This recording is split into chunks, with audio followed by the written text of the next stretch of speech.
ஆண்டவராகிய இயேசு கிறிஸ்துவின் இனிய நாம் மையப்படுவதாக இந்த நாளிலும் உங்கள் யாவரையும் பார்ப்பதிலே மிகுந்த சந்தோஷம்.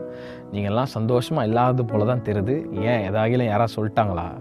ஒருவேளை உங்களை பற்றி தப்பாக சொன்ன மனிதர்கள் உங்களை சுற்றிலும் ஒருவேளை நின்று கொண்டிருக்கிறார்களோ? உனக்கு என்ன தகுதி இருக்குது நீலாம் வந்துட்ட பேசுகிறதுக்கு? உனக்கு என்ன தகுதி இருக்குது நீ ஆராதனை செய்ய வந்துட்ட? மைக்கை தொடர்றதுக்கு உனக்கு எந்த தகுதியும் கிடையாது. அப்படியே ஒருவேளை அந்த வார்த்தைகள்லாம் சுத்தியில் வச்சு உங்கள் தலைமையில் அடித்தது போல் அடித்து ஓரமாக உட்கார்றா, உனக்கெல்லாம் எந்த தகுதியும் கிடையாது அப்படின்னு ஒருவேளை உங்கள் இருதயத்தில் அப்படிப்பட்ட ஒரு சூழ்நிலைமை வந்து எனக்கு தகுதி இல்லை போல் அப்படின்னு நினச்சி ஒரு ஓரமாக உட்காந்துட்ருக்கிறீங்களா?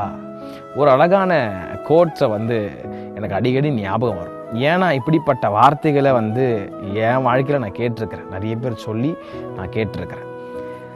ஆனால் இன்னைக்கு அப்படிப்பட்டவர்கள் மத்தியிலலாம் கர்த்தர் என் தலையை உயர்த்தி சத்துருக்களுக்கு முன்பதாக எனக்கு ஒரு பந்தி ஆயத்தப்படுத்தி அப்படிப்பட்ட மனிதர்களுக்கு மத்தியில் என் தலையை கர்த்தரை உயர்த்தி வச்சிருக்கிறார் தம்முடைய கிருபையால். God doesn't calls the qualified, He qualifies the called. ஒருவேளை உங்களை பற்றி அநேகர் உனக்கெல்லாம் என்ன தகுதி இருக்குது? உனக்கு எந்த தகுதியும் கிடையாது. மைக்கை பிடிச்சி பாட்டு பிரசங்கம் பண்ணுறதுக்கு உனக்கு எந்த தகுதியும் கிடையாது. ஓரமாக இப்போ உட்காரான்னு ஒருவேளை அநேகர் உங்களை சொல்லியிருக்கலாம். இன்றைக்கி அவங்கள பார்த்து இந்த சத்துருவை பார்த்து நீங்கள் ஒரு வார்த்தை சொல்ல போகிறீங்க. ஏசாயா தீர்க்கதரிசன புஸ்தகம் 62ஆம் அதிகாரம் 3ஆம் வசனம் ரொம்ப அழகாக சொல்லுது. நாம் எல்லாரும் கர்த்தருடைய கையில் எப்படி இருக்கிறோமா? பைபிள் சொல்லுது, நீ கர்த்தருடைய கையில் அலங்காரமான கிரீடமும் உன் தேவனுடைய கரத்தில் ராஜ முடியுமா இருப்பாய்.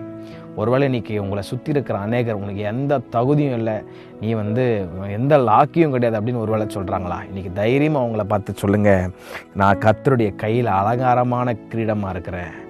அவர் என்னை தகுதிப்படுத்தியிருக்கிறார். இயேசு கிறிஸ்துவின் ரத்தம் என்னை தகுதிப்படுத்திருச்சு.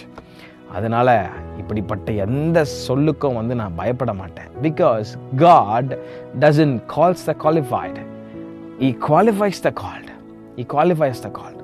அவர் உங்களை தகுதிப்படுத்துவார். அவருடைய கையில் நீங்கள் அலங்காரமான கிரீடமாக இருக்கிறீங்க. ஆகவே இப்படிப்பட்ட பொல்லாத சத்துருவின் வார்த்தைகளை கேட்டு அப்படியே சொங்கி மாதிரி அப்படியே போய் அவள் தான் போல எனக்கு தகுதியே கிடையாது போலுக்குது அப்படின்னு உட்கார்ந்துடக்கூடாது. இயேசு கிறிஸ்துவின் பிரசனத்திற்குள்ளே நீங்கள் போய் ஆண்டவரே நான் அர்ப்பணிக்கிறேன்னு அர்ப்பணித்து பாருங்களேன்.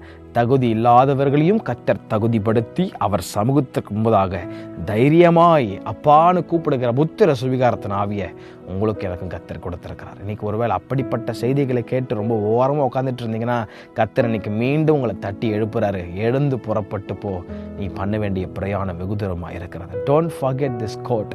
God doesn't calls the qualified, He qualifies the called. அவர் உங்களை தகுதிப்படுத்துவார்.